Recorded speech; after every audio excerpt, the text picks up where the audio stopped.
Welcome to the Mazars Women of Water virtual series, and thank you for joining us for today's panel as we celebrate Climate Week. In January 2020, we hosted the inaugural Women of Water Summit in Washington, D.C., where we had a full day of discussion covering important topics in water, all with the underlying theme of elevating women in the industry, diversity, equality, and inclusion. We look forward to our next live in-person event, but until then, we have been carrying the momentum from the summit into virtual panels as a way to stay connected and continue the conversation. If you missed our first session on mentorship and supply chain, feel free to check out our recordings on our website, which will be linked in the event chat box now. You can use the event chat box to submit questions or comments for today's speakers throughout the program. We encourage you to interact with the panelists as they will be taking some Q&A during today's session. Our panel discussion today is focused on climate and the importance of water, as well as women in leadership in the water sector. We'd like to thank our speakers for their commitment to this topic and willingness to open the dialogue today. We also like to thank the Water Center at Penn for co-hosting this event with us. We appreciate your partnership and collaboration on important topics and are happy to be celebrating Climate Week with you. At the conclusion of today's session, we invite you to join us for virtual networking. You can access the networking room by clicking the icon on the left-hand side of your screen. We look forward to meeting with you and continuing the conversation. Again, thank you for joining us, and I will hand it over to Meg Kramer from the Water Center at Penn. Thanks so much, Selena. The Water Center at Penn is delighted to partner with Mazars on this program today. This program is a really important part of the university's Climate Week activities. And those activities are intended to catalyze interdisciplinary study, research, and collaboration to address the climate crises. When you think about it, every environmental challenge we face intersects with water in some way. We always say at the Water Center, water is the universal connector, and it really is. Every form of life depends on water to exist, as does our energy infrastructure, industry, and agriculture. So the Water Center at Penn, what we do is work on finding solutions to urban water challenges through our applied research. And we do that by aligning Penn's academic resources with our team's expertise to find solutions to water challenges on the regional, national, and even global level. I speak for the Water Center as well as Mazars to say today that we are absolutely thrilled to have Megan Schneider moderating this program for us. So a little bit about Megan. Megan, and I have to read, I'm going to tell you her bio is so impressive, I actually have to sit here and read it. So bear with me, please, but it's very impressive. Megan is a registered professional engineer who invests much of her time educating others about the importance of water, so certainly near and dear to the Water Center's heart. She's received numerous awards and accolades for her efforts. Megan currently serves in a client account leadership role with the center and is vice president on the board of directors for the Municipal Water District of Orange County, a wholesale water agency serving 3.2 million residents. Megan also owns Sevens Management and Consulting, a business strategy and utility management consulting agency. Today, Megan is president-elect of the California Water Environment Association and co-chair of the Water Environment Federation Board of Trustees Diversity, Equity, and Inclusion Subcommittee. But above all else, Megan is passionate about helping people, helping them, improving their communities, and preserving their environment. So with that, Megan, I turn it over to you. Thank you so much, Meg. I appreciate that. And I'm really excited to introduce some amazing women who will be joining us for our panel discussion. And I just want to give a warm welcome to all of our audience. I know you might not be able to see each other, but we're really excited to have you all here. We have a very diverse audience ranging from students all the way to senior executives. And what we're hoping to do is help spark some thoughts, conversations, and we encourage your questions. So throughout the session today, please be sure to type in your questions and we'll do our best to weave them in to our session. And if not, we'll also have a dedicated Q&A session at the very end. So with that, I just want to introduce to you some of our panelists. And so our first panelist I'd like to introduce to you is someone who is 2020 Woman of the Year, someone who's worked for organizations like General Mills, Universal Studios, Mattel. She's a Wharton grad, and she's the first female to serve as president of the Sonoma County Wine Growers Association, the first U.S. wine region that is 100% sustainable. With that, a huge shout out to Carissa Cruz, who is joining us today from Sonoma County. We have another panelist. She's someone who recently relocated to London. So we're spanning all the way from the California coast to the other continent in Europe. Someone who served as an unreasonable mentor, who has advised over 12 unreasonable companies. She was involved in ITT's spinoff into 3 publicly traded companies, Xylem, Exalis, and ITT. She's worked with organizations like Blackstone, Emerson, Norwegian Cruise, FedEx, you name it, she's done it. She is currently the Director of Investment Banking of the Industrials Group at Barclays, and we have Sucharita Dasa joining us here from the UK. We also have a proud dog mom and fabulous party hostess, not party, party, one of Georgia's top 100 influential women in engineering, a public works director from the city of Jackson, Mississippi, a former watershed management commissioner for the city of Atlanta, and today's chief operating officer and executive vice president of DC Water. We have the one and only Keisha Powell here with us today. So you've got amazing community leaders, 3 engineers, elected officials, business owners, and all incredibly amazing women with us here today. And so we invite you to join us in a thought-provoking, honest conversation where we hope to dig deeper than typical talking points. And we want to help inspire you all to live and do things in a more intentional and impactful way. So thank you for joining us, and let's dive in. So I want to get to know our panelists a little bit better. And so I'd love to hear from you. Why is water important to you, and what brought you to where you are today? We can start with Carissa. I knew you were going to put me on the spot first after that introduction. Excellent. Well, welcome everyone. I'm super excited to be on this fantastic panel. It's morning for me, so I'll say this morning here in Northern California. Interesting, I never, and we'll probably touch more on our careers a little bit in our paths later, but I never thought about whether I even have a career in water. However, representing 1,800 grape growers, farmers in Sonoma County, literally water is top of mind on a daily, if not hourly basis in agriculture. And I think where this really intersects, interestingly enough now with climate, is that we're really seeing so much extreme when it comes to water, at least in Sonoma County in Northern California. So in my tenure with the Sonoma County wine growers, we've experienced droughts in 2014 and 15, came out of that and had flooding in our vineyards in 2019. And now we're right back in a drought situation. And so I think being adaptable, flexible continues to be key for this important resource. Through our sustainability efforts, we have about 30 best management practices in water conservation and quality. And I think we're relying more and more, we're taking our farmers into the sort of the next generation of innovation and really relying on, sensors and understanding exactly how much water is in our soil, how much water is in our vine, when and how much water each vine might need at a certain time of year, so we can do our absolute best to use the least amount of water and still grow world-class premium wine grapes that hopefully some of you, if you're of age, get to enjoy in our Sonoma County wines at the end of the day. So I think I'll leave it there and look forward to the continued conversation.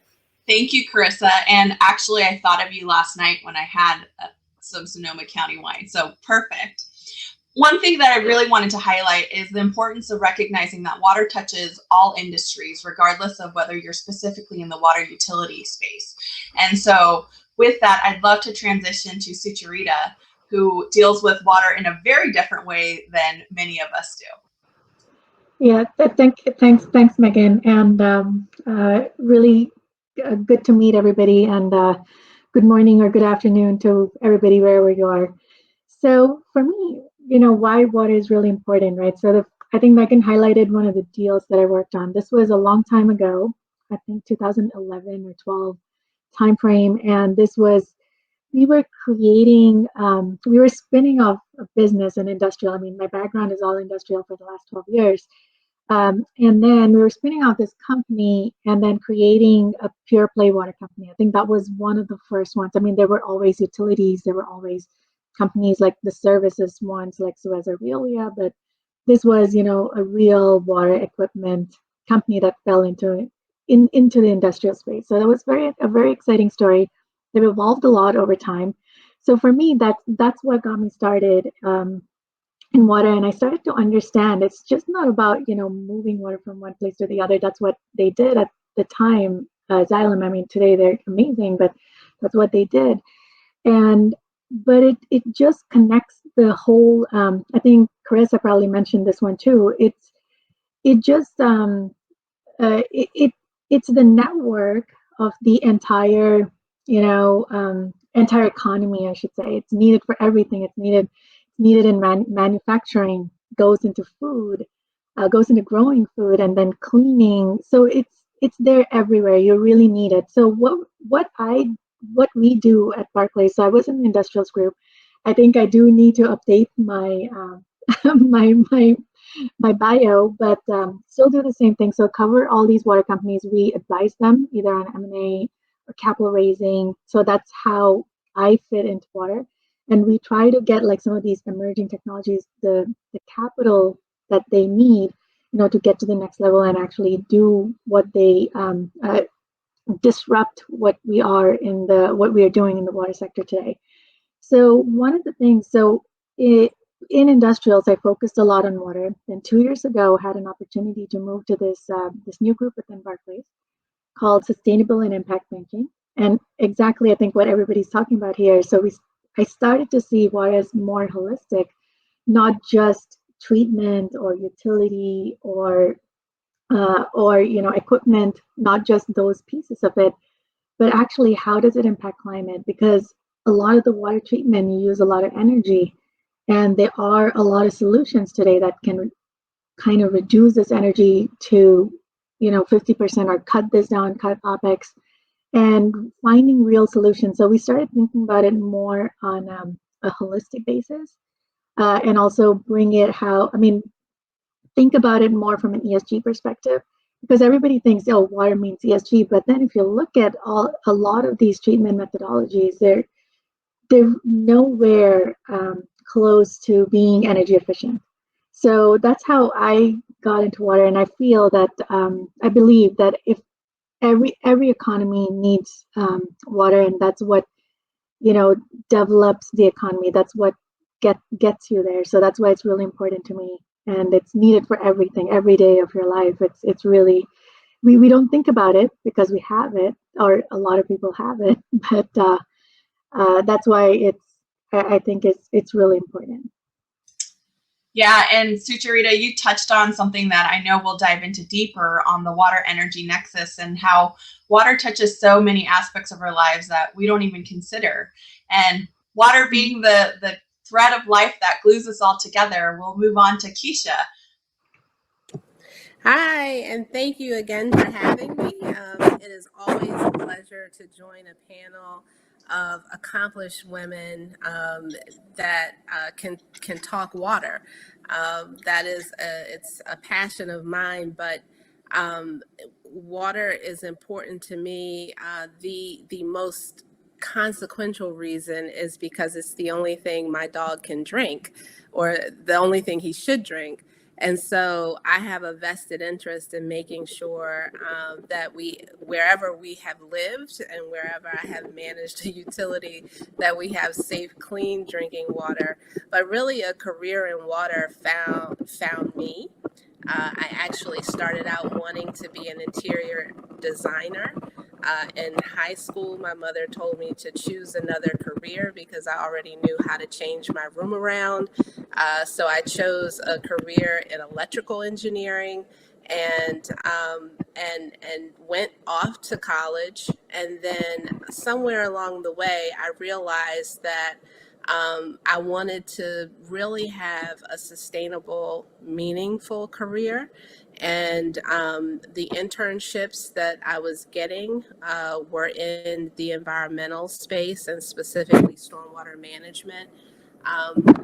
And that work really helped me pay my way through the last 2 years of college as a full-time intern with the city of Baltimore, doing stormwater management and erosion and sediment control reviews.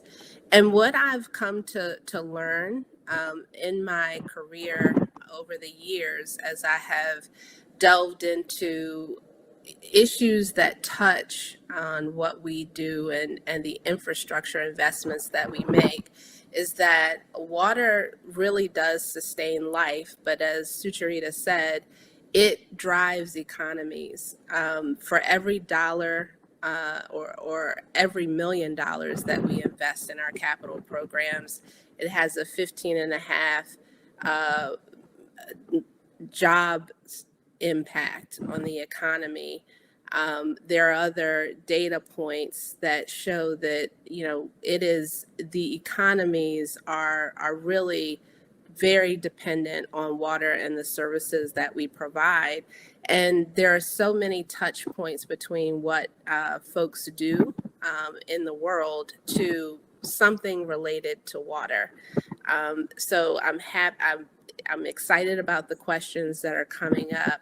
But I think what brought me to this point that I am at today in my career is the need to continually focus on addressing the challenges that we have right now in our communities, and understanding, as Radhika Fox, another woman in water, the assistant administrator for water for EPA, has said, that this is water's moment, and everything that we have to offer as a sector can help impact and improve all of the conditions that we have in our country right now, from racial inequities to climate resilience. I love that. I just want to say it again. This is water's moment. And I'll never forget Stephen Dubner's Freakonomics podcast episode, Does Doing Good Give You License to Do Bad? And every time I have young people tell me that they're interested in CSR or ESG work, I encourage them to listen to this episode. And I think we're really fortunate in the water industry now. There are so many different movies coming out, books coming out, podcasts, so on and so forth, where people can learn more. And we've seen in the news that investors are increasingly focused on the impacts of ESG investments, and not just the investments alone, but the impact of these investments. And so just a note for those of you who are allergic to alphabet soup, CSR stands for Corporate Social Responsibility, and ESG stands for Environmental, Social, and Governance. As you can tell, they're mouthfuls, so we will resort to using the acronyms, but there's a lot of great work happening in that space. And as Radhika Fox says, this is water's moment. Water is part of all of it. And investors are increasingly applying some of these non-financial factors as part of their analysis process. And I'm sure Sucharita can tell us all about that. But as we celebrate Climate Week and the 3rd anniversary of Penn's Water Center, I'd love to dive deeper with you all on what are some meaningful conversations we can have around ESG. It sounds good. It sounds nice. Taking care of the environment, being sustainable, being climate aware, that all sounds great. But what are things that we can do? And how are ESG investments important and relevant to your current role? And what conversations should we be having so that we can shift from focusing on the investments to the impacts? I'll start with Sucharita. Thanks, Megan. So I had to say one thing that I've been an investment banker for I think 14 years, but the last 2 years have been the most fun. That's where I have really focused on the companies that are doing something, or I would say either disruptive or mission focused or impact companies. So they're doing something positive for climate change. So one thing that, what we have seen evolve, which is very interesting, is that a few years ago, it used to be these impact companies, right? So people would look at them, and then these companies would say, this is a product I have, and this is, what I, the way they would sell it, right? So to investors, this is a product I have, this is what it does. But now it's very interesting, it's very creative, because we have problems. So all of these companies, the way they go to market is, yes, I'm solving this issue. And so that's why it's easier for investors to understand, because you have a certain issue, you have this issue of carbon. Okay, my technology here is disrupting what you're doing currently, but it's either taking away carbon from the atmosphere, or it's reducing the amount that we're using today in the same process, in the same either manufacturing process or in the same electricity generation process. So that's what I think has changed. I don't know what has changed. Either the investors are pushing for these stories, or the companies itself are saying that we really need to make an impact. So it's resonating a lot better with investors. So you're seeing in the last 2 years, it's been crazy the amount of investment going into in impact funds. It's I think historically high, versus like there's no investment going into other types of funds, or like these other traditional funds are actually turning themselves into like impact investing. So that's what we're seeing. We're seeing not only like, okay, they do look at KPIs and they do look at all that, but then they look at it from a carbon impact.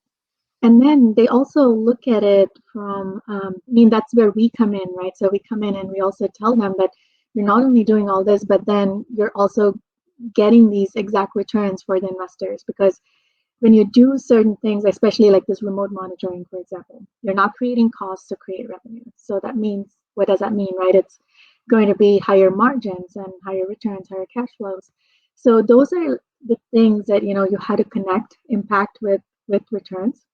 And also impact that it's not only about changing the environment, but also like putting numbers to it. Like, okay, what does it mean if I'm cutting X amount of carbon? Does it mean like taking like millions of cars off the street? So what is it? So telling people in a story, or in a way that they can understand, and then and break it down into numbers, percent. And I think that's what I feel is changing, and those are the conversations we are having currently. And then we're having conversations in terms of solutions. Okay, this is what if you do X, like cement, like producing cement is potentially, it uses so much energy and a lot of carbon out of it. But then if you have a different way of creating it, or even the energy that comes out of it, you talk about, okay, this is exactly the amount of, and then it's still cheaper to do it. So it's a great investment, right? It's a great impact plus a great investment. So those are, I think, the types of conversations that we should be having. And then we should be having it in every way, right? In every way, like we talk about ESG, manufacturing, everything, anything that touches ESG, we have to have those type of conversations with that story. That's so exciting. And it's good to see your excitement as an investment baker. And I love that you highlighted that water is interconnected with energy and carbon footprint. It all works together. And so when we look at everything, they all kind of influence each other in some way, shape, or form. So as the Chief Operating Officer of DC Water, Keisha, what are some things that you're focusing on, and what are some things that excite you, and what are some things you'd like to share with the audience in terms of what they should be paying attention to when it comes to ESG conversations? I think, well, first of all, we had a conversation just yesterday as we're moving through the process of developing an equity roadmap for DC Water. And I think when it comes to the conversations around ESG, it's really not new. It's a package for things that we have been talking about and investing in, like climate resilience, like decarbonization or greenhouse gas emission reduction, as well as diversity and some of the other social, what I consider all outcomes of a focus on equity. And what we've been doing and what we are intending to focus on very strategically is how to drive equity-based outcomes. So one example is, as a water utility, we are most often thought of when we talk about climate adaptation, green infrastructure, or the large tunnels that we're building under our DC Clean Rivers program to accommodate the swings in the climate that we see with increasing wet weather events.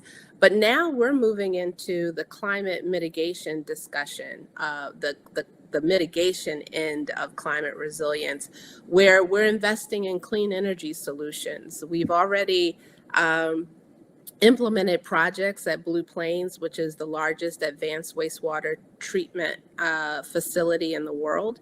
And that has allowed us to reduce our carbon footprint by 1/3. But as the single largest power consumer in the District of Columbia, we understand that we can do more and we can implement more innovative projects.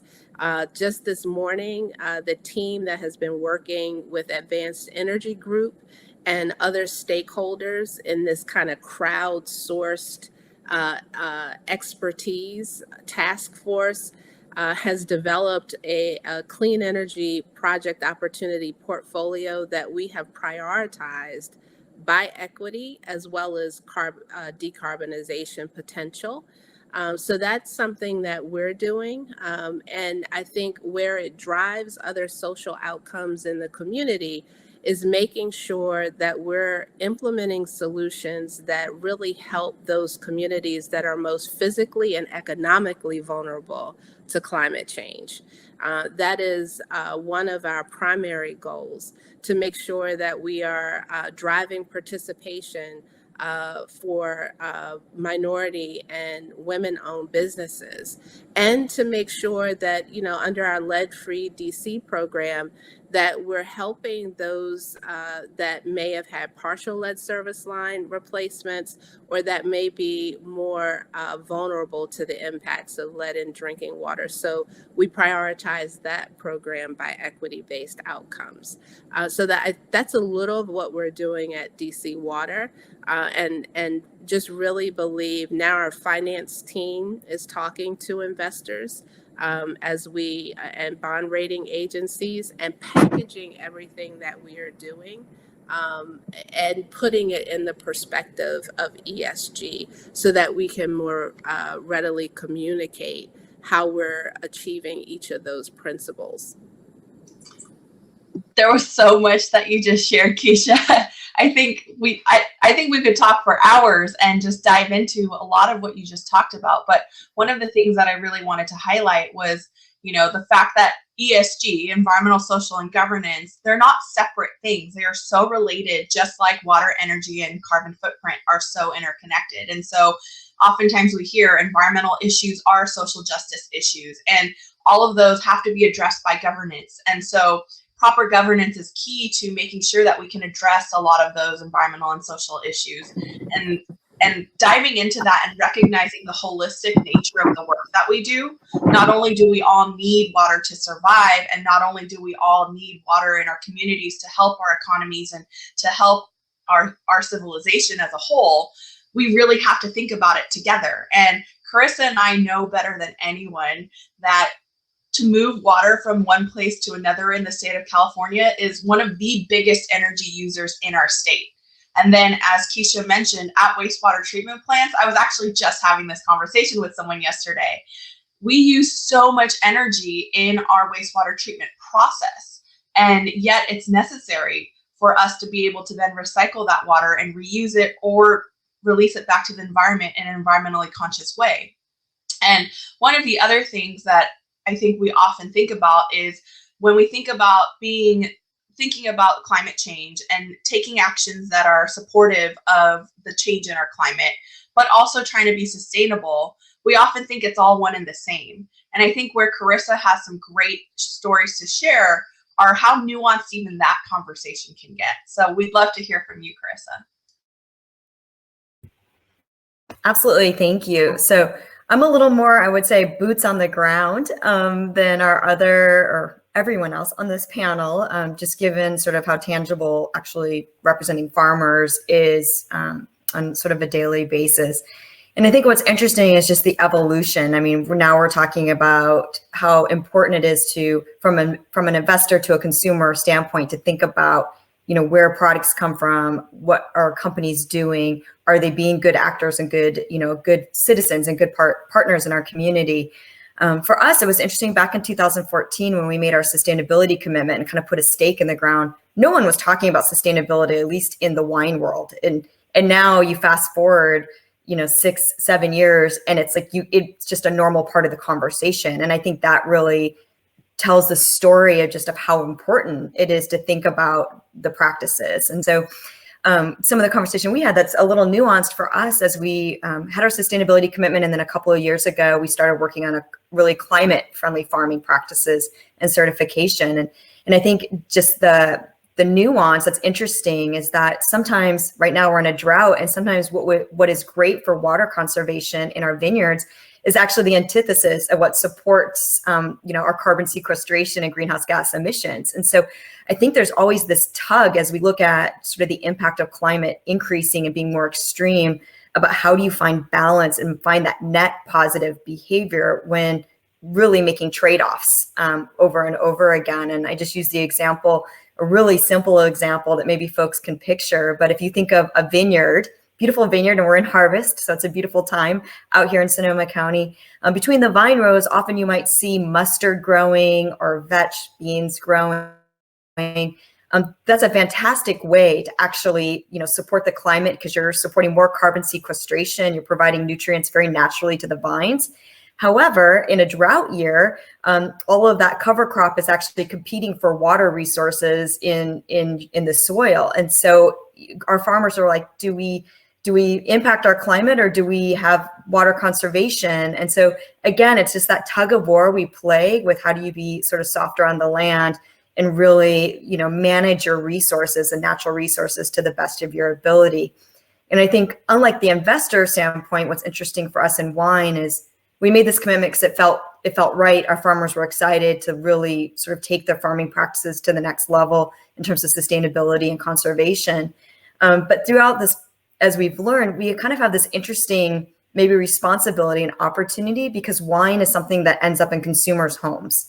And it's something folks become loyal about and they think about it. And so we now realize that we have a unique role in taking something that might be hypothetical that you can't touch and feel and experience and actually putting it in someone's hand and saying, think about what's in that glass. That's agriculture in that glass. And there's, trade-offs and practices and thought leadership going into that glass of wine that, at the end of the day, if you just enjoy it, fantastic. We want that too. But if you really want to dive in and think about it, and I think COVID actually, interestingly enough, provided an even bigger backdrop for folks really thinking about where does their food come from? Where does their water come from? How do we really protect our resources? And so I think that's been what's fun. We're not on sort of the world stage in terms of investors coming into our region, but on a daily basis, consumers are investing in the choices our farmers are making and the practices that they're doing to create that product, and not just in wine, but I think in a lot of our consumer goods space. So I think the fun part is to really bridge that and make it accessible. And Carissa, I so appreciate that story because it's such a vivid example that we can all recognize and relate to. And I think that's what's so important is we need to have these nuanced conversations and deeper dives. Generalizations are great. They're great to help people catch their attention and get them intrigued. But then we have to pause and have these deeper conversations to truly understand how we can help influence policy, to truly understand how we can develop better partnerships, dive into more research to help inform our decisions, and to help us make sure that we're charted on the right path for success. And on that vein, so often, I know many of you can relate, we'll hear, we've come such a long way, even in getting women in water, right? We see a lot more women in STEM programs in college. We see a lot more in the industry. We're seeing more and more female executives.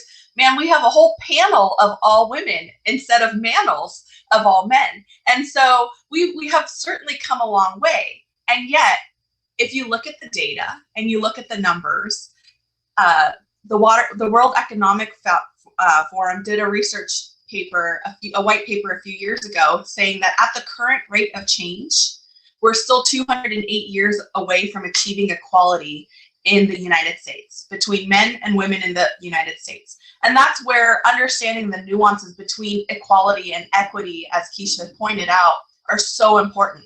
And then when we look at the water workforce, the Brookings Institute published a report showing that even just a few years ago, with all the progress that we've made, the water workforce is still 85% male and over 2/3 white. And so, as we know from our most recent census, this does not reflect the communities that we serve. And all of us, whether we work directly in the water industry or in water adjacent roles, like Carissa and Sucharita, we're all still in very male dominated worlds. So how can we as female leaders help make a positive impact? And why is it important that we continue to create opportunities for other women? We'll start with you, Keisha. Well, Megan, that is the $1 million question, to be honest with you. And I honestly, after a discussion that I had this week, and I have a lot of discussions and meetings, you could tell, but it really dawned on me why we have the situation we have where there is still such a gap, and why it will take so long for us to reach a state of equality. It is because the networking is different. The requirements to climb the career ladder are different. And it's almost like a club mentality. And in some cases, it can be seen, or being a woman can be perceived as, or could actually be actualized as a liability still. And I feel that still, even in the role that I'm in. So you said before this panel that you wanted to have real talk conversations. That is just my immediate impression of my most recent discussion. I think, and this goes back to the ESG piece and why it is important to package all of those things. And yes, governance being a big part of that. I think policies reflect the values of the people that are in power. And the only way to change and really make an impact in our communities, really make an impact in our places of work, is to have people in positions of power that can really impact and make a difference in how we are staffed and who is at the helm, who is engaged in the work, and who is serving the communities and making sure that the team reflects the communities that we're serving. And so in my role, certainly here in DC Water, but in previous roles as a commissioner in the city of Atlanta and working in Jackson and in Baltimore and other places, I worked in London. My goal has always been to be intentional about having women on the team that can demonstrate that we should be there. But the problem is we have to go above and beyond our male counterparts and demonstrate not that we are so much better or smarter or more compassionate or more thoughtful or more prepared, more equipped to be where we are. That seems to not be the measuring stick. But once the door is open to one, we have to be intentional about making sure that the door remains open and figuring out how to network to allow others to do the same. Yeah, I think you bring up some really great points, and being trailblazers and making sure that we're not blazing the trail just for ourselves, but creating a pathway for future generations is so important, and something we'll certainly dive into towards the end of this panel. But, I think one thing that you said that really stood out to me was, well, there were a lot of things that you said that really stood out, but one of the things that really stood out was just the whole intentional piece. It's not something that just happens. We have to be intentional about it. And you pointed out that creating policies are intentionally are a key piece of that. And so, Carissa, I just want to turn to you as someone who's the first woman in your role. And I can relate to that, in so many ways. And as someone who has really had to kind of show your worth and also show how being different can be of value to your organization. Because not only are you the only woman, you did not grow up as a farmer, showing up in that space. And so you came with a business background, a marketing background, such a different dynamic perspective. How is that beneficial, and what can we do to help create more pathways for people so that they can be first, but then not be last? Absolutely. And I will just, as Keisha said, you asked for honesty and a good conversation. So I don't think necessarily it's an easy path. And you're absolutely right, Megan. When I came into working for the wine growers, Sonoma County wine growers, I was hired as the marketing director, and it was literally within about 2 months of my starting, that the president announced that he was going to step down, over about 6 months, and they were going to open up recruiting. And first thing, which I have a 22-person board of directors I report into, and literally at the time, I think 20 out of 22 were male. The chairman said, all right, we're going to open this up to like a national global search to hire this replacement. And my predecessor, Nick, wonderful man, PhD in plant science. Here I am, MBA in marketing. And, we couldn't, again, I think both a passion for what we were doing, but couldn't be different approaches. And honestly, I had to hustle. And I think there's two things my takeaway is like, don't be afraid to hustle, and don't be afraid to ask for what you want. Because I think as women, often we don't have the confidence just to put out there what we believe we deserve. And so I had to do just that. As an example, I literally, as soon as the announcement was made, I made an appointment to have coffee, wine, lunch, chat, whatever, with every single board member. And I asked for the job. And I said, I know you don't know me. I'm like 6 weeks in, and this is crazy, or 2 months in. I haven't proven myself yet, but give me the chance. And then I went back and I delivered and wrote, the business plan and a marketing plan, and showed up and demonstrated that I had what it took. So I had to ask, and then I had to follow through. And I think as women, we're good at the follow through, and I think we're even good at the hustle, but asking for what we want and what we deserve, I think is the hard part. And then once I became in this role, and I think the intentionality that Keisha was mentioning, then I had to follow through, right? And so I'm really proud of the fact, and to the point sometimes my board is like, do you interview men? But I just happened to have an all-female team. And as it evolved over time, and they're amazing women, and I really try to support their leadership opportunities. And then since then, I've been intentional in really trying to bring more female leadership onto the board. So our 20 to 2 split is now around 14 to 8. So we're really trying to bring that sort of female influence and just decision making, and not just because it's nice to work with women, but because it actually provides real value back to the organization and our thought leadership. And so that's really what I've learned. So I think you can't be afraid. You got to go boldly still, and then just live it and work it. Yeah, I mean, I think it's so important to recognize that you have to say it. You can't just want it. You have to say it, because you have to tell people, and that will also gain you supporters and advocates to help get you there. And so I think that's such powerful advice.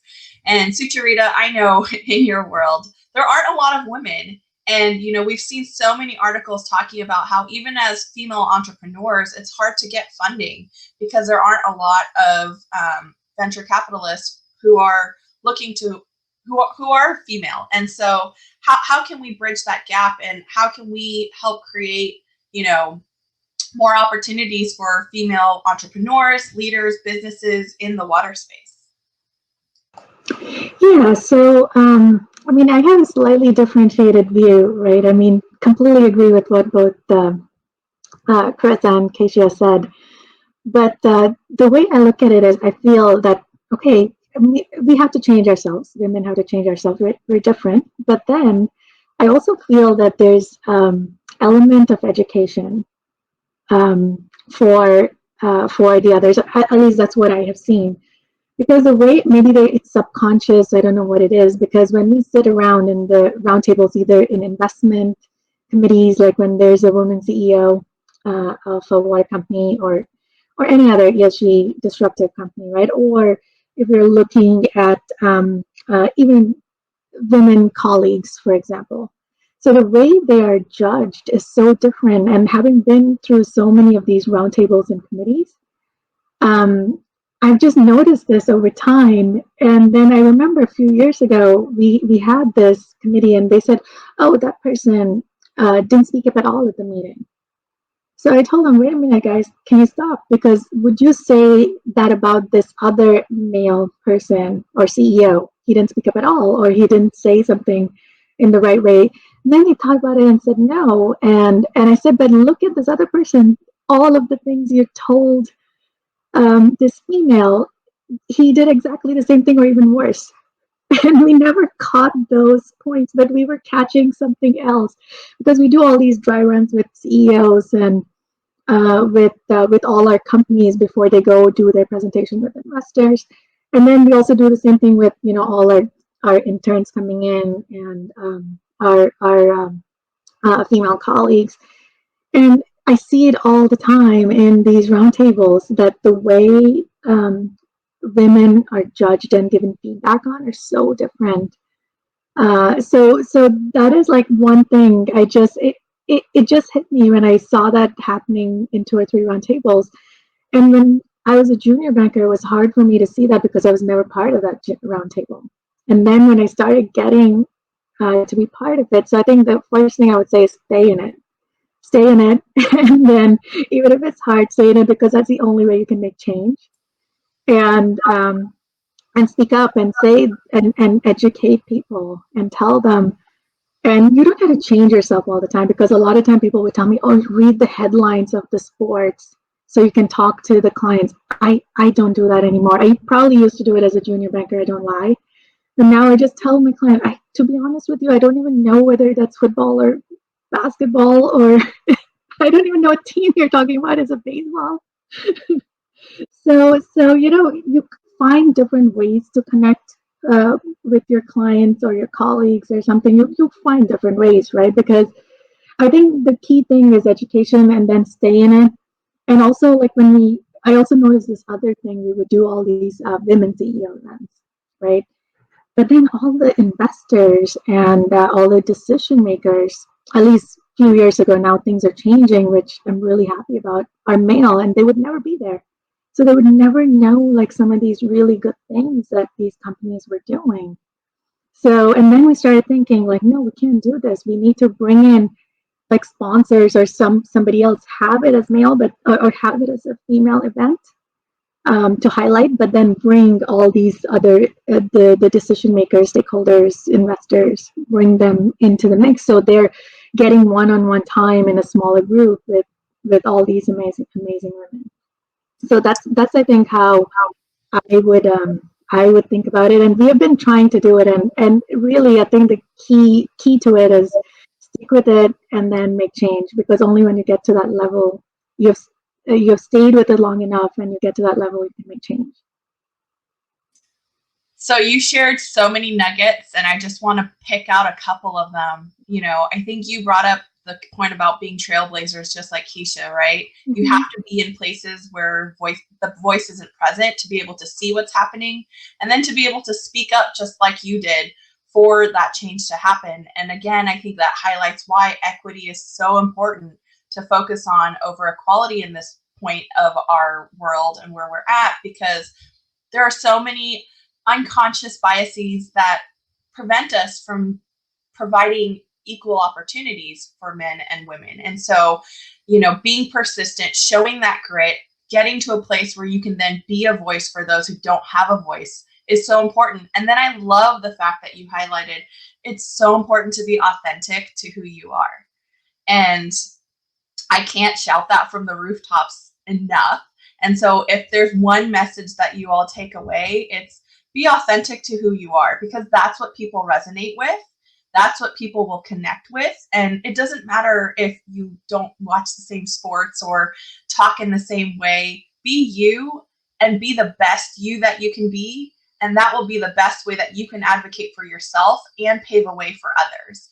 And so the other thing that you brought up, Sucharita, I think that's really, really important, is that we need male allies. There is a place for you men to play a role in achieving equality for women in the water workplace, in any space.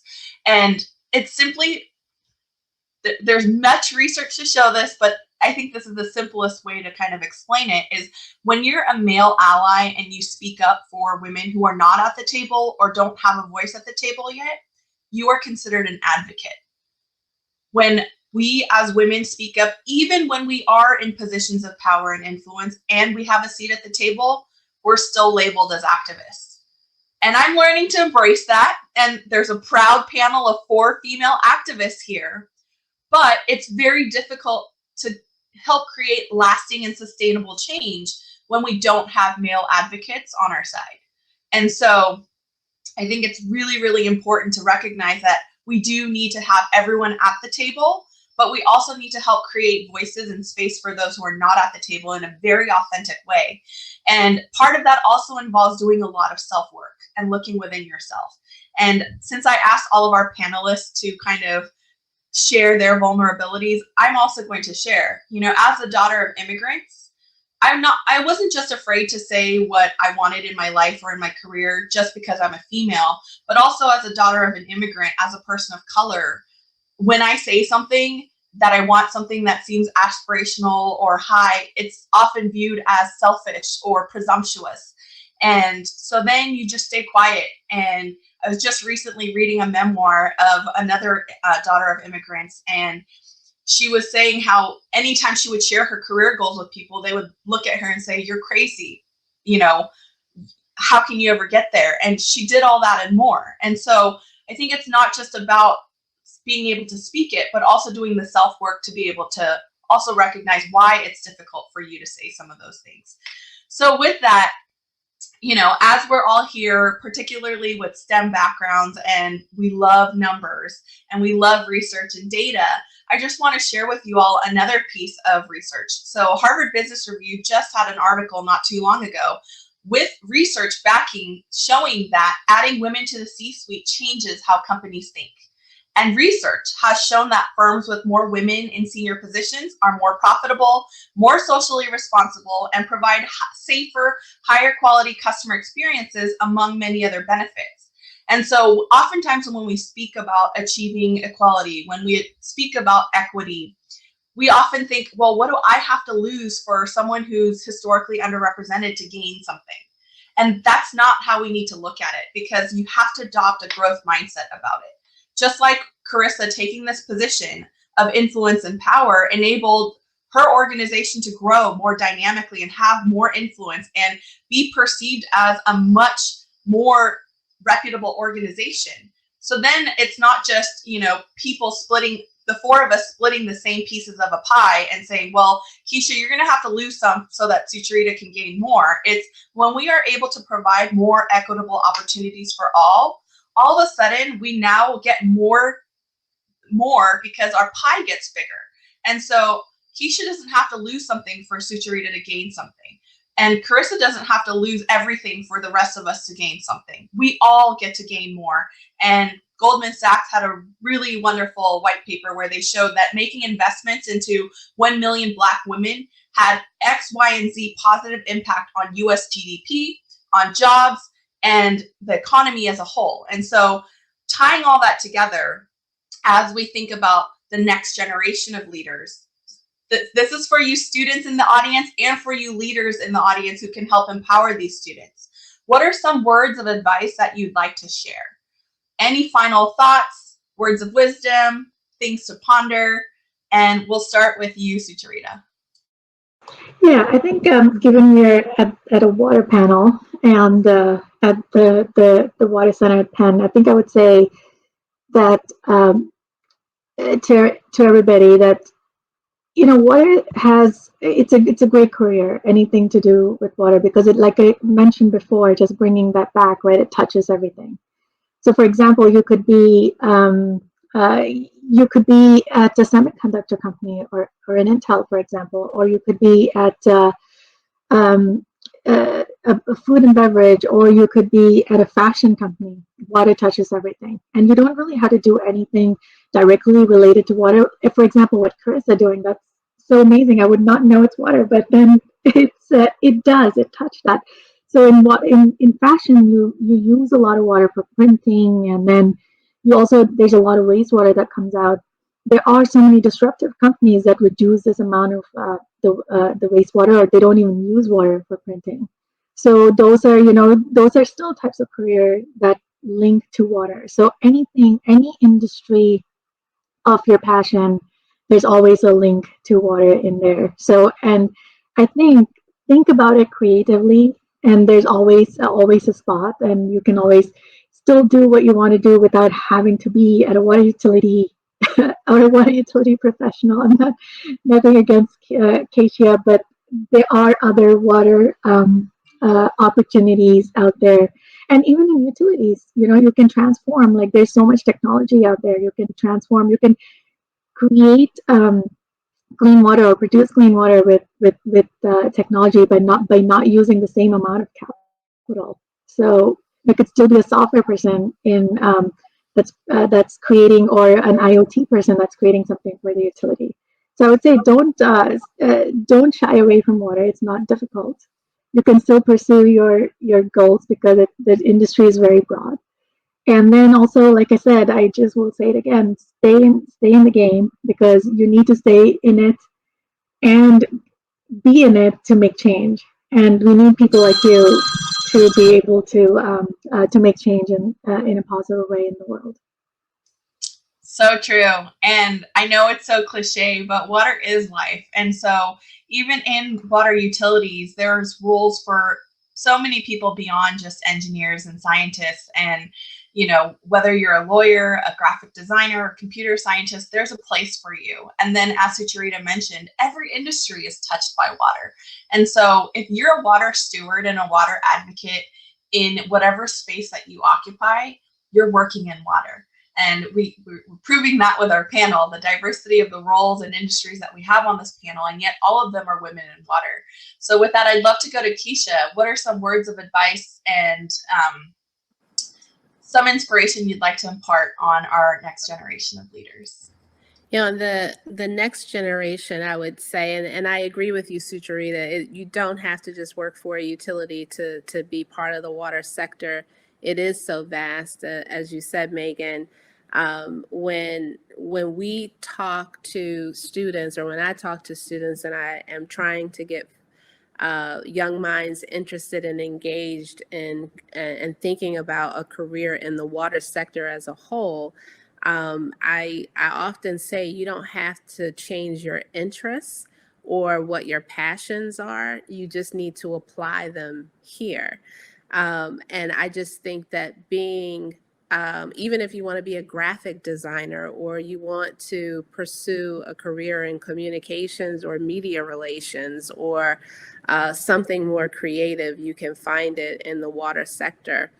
We're doing so many things, and just about every industry is in some way water dependent. But a utility is special. A water utility is special because we're a microcosm of all the careers that you can find, or many of the careers that you can find just in the world in general, and having to impact so many things. For me, I've made the choice at this point in my career that I am still wanting to impact the quality of life of the communities that I am a part of, that I live in. I think about what really made me start thinking beyond the technical career path that I was on. And that was my grandmother, Big Mama, and I've talked about her in other panels. When she was impacted by affordability concerns with her water and sewer bill, being on a fixed income, she still didn't make enough for the senior program assistance, but and because of that, her house was put up for tax sale. And that allowed me to see that there was more work to do in the affordability space, and why I continue with that personal knowledge to try to make a difference. I think this my career has been very rewarding for me. It has allowed me, I don't think I would have been able to see as much of the world as I have. Europe, South Africa, Europe again, and across this country, I've been able to work and network with others all around the issues of water, and more specifically in the last few years around the impacts of climate change. And I heard something very interesting from, I think it was Nicole Hannah-Jones. And this, I would say to those that are not in school on this, that are listening in, she said that she focuses on being what she needed to see in a mentor or an example at this point, or at that point in her life. So I am trying to focus on being the example that I would have needed to see at that point in my life. That's so powerful, especially that be who you needed.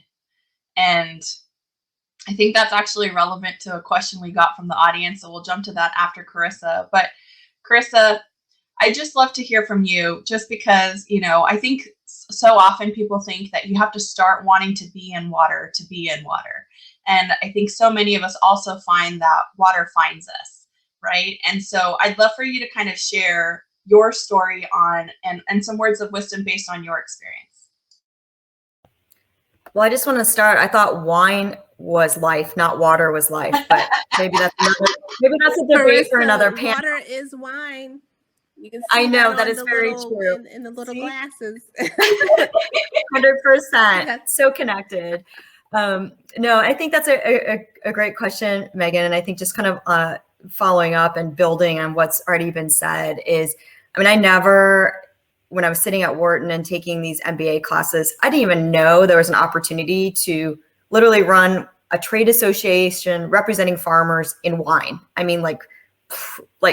Wait, that's not McKinsey. It's not Goldman Sachs. It's not, and so I think what I would encourage folks, I did what I think most folks do. I went to big CPG companies because I was a marketing background and got that experience, and then just kept finding that it just, for me, wasn't fulfilling. And I would just say, I think what I really learned was, I still wanted to get paid. So I wasn't super, just donating my time, right? We have to have a balance. But I really did take the risks and allowed myself to take career risks to keep moving towards sort of unexpected careers. And I would just encourage everyone, whatever phase you're in your career, but especially if you're coming out of undergrad or MBA school, is that it's okay to not do the typical, put the time into doing some additional research, and really find those things you connect with. And I sort of laugh because, everyone says, oh, the 80-20 rule, and I kind of use that if you like 80% of your job and 20% you don't, okay, you're good. I sort of blow that out of the water. I'm like, I like 99% of my job, and there's 1% I deal with, and it just kind of a daily, I want to love what I do. And what I learned is from the environmental, how does a marketing person make an impact on the environment?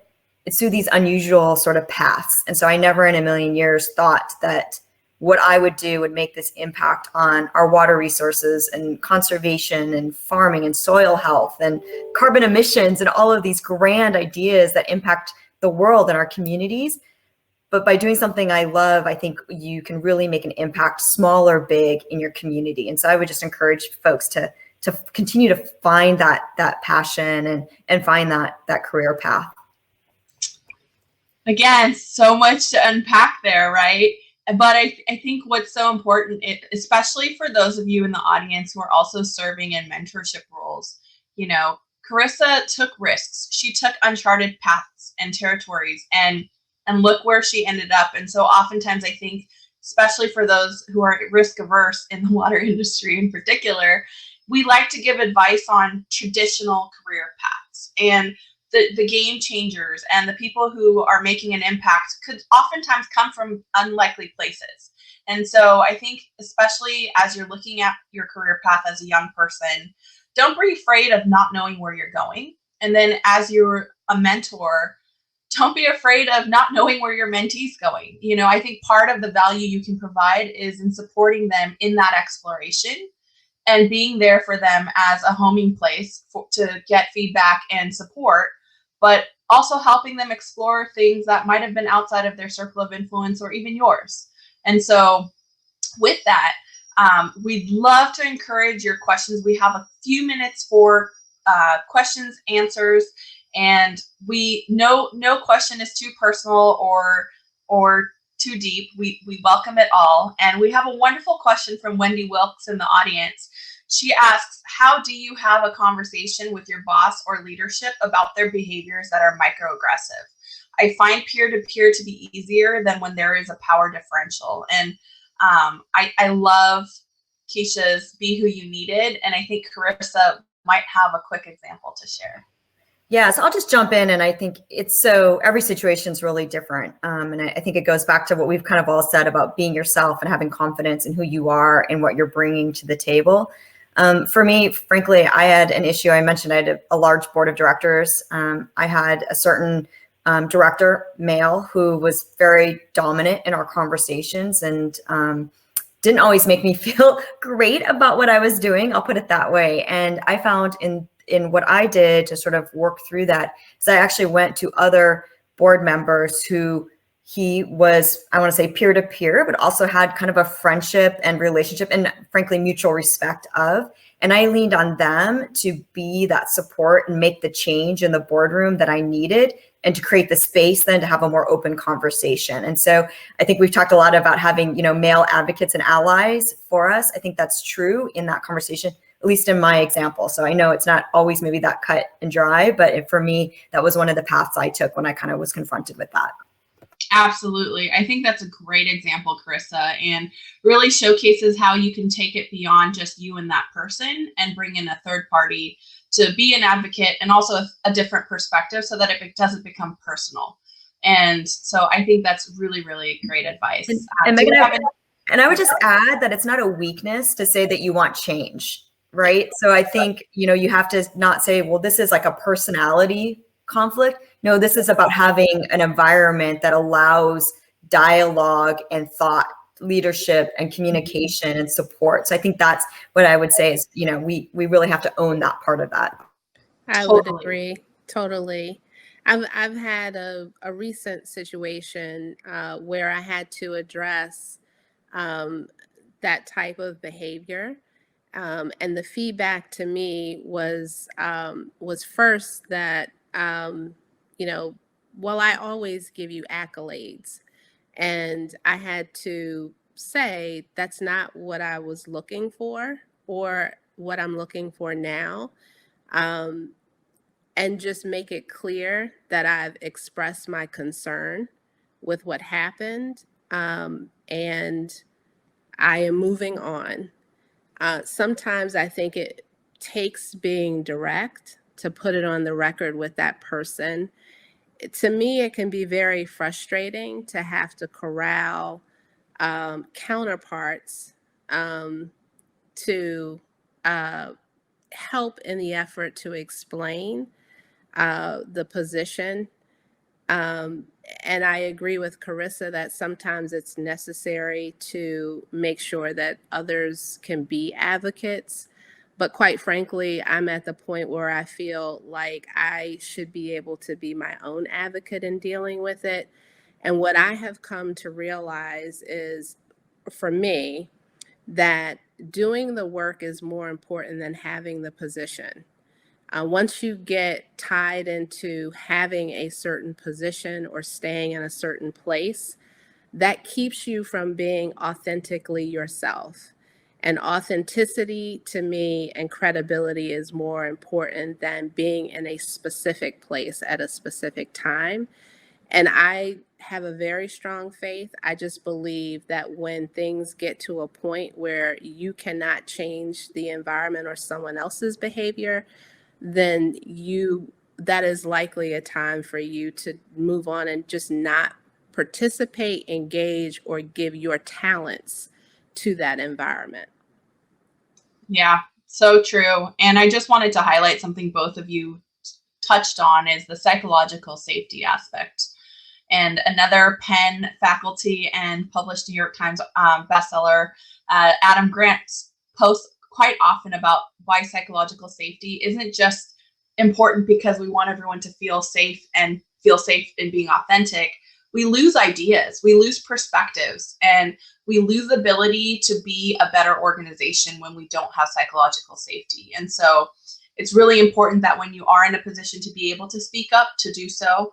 And then it's really important to feel safe in sharing your thoughts and perspectives and ideas, because oftentimes that can be the change that creates the innovation, or that can be the warning signal to looking at something that maybe no one else has caught. And so it's really critical that we create voice for others and that we also are comfortable sharing our voices. Do we have any other questions from the audience?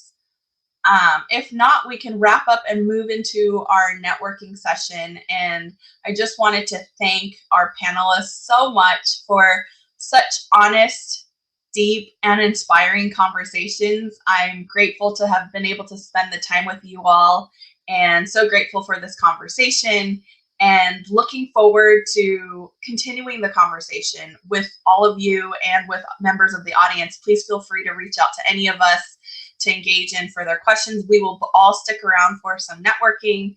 And so we really, really appreciate all of your time, energy, and are grateful for you. Thank you.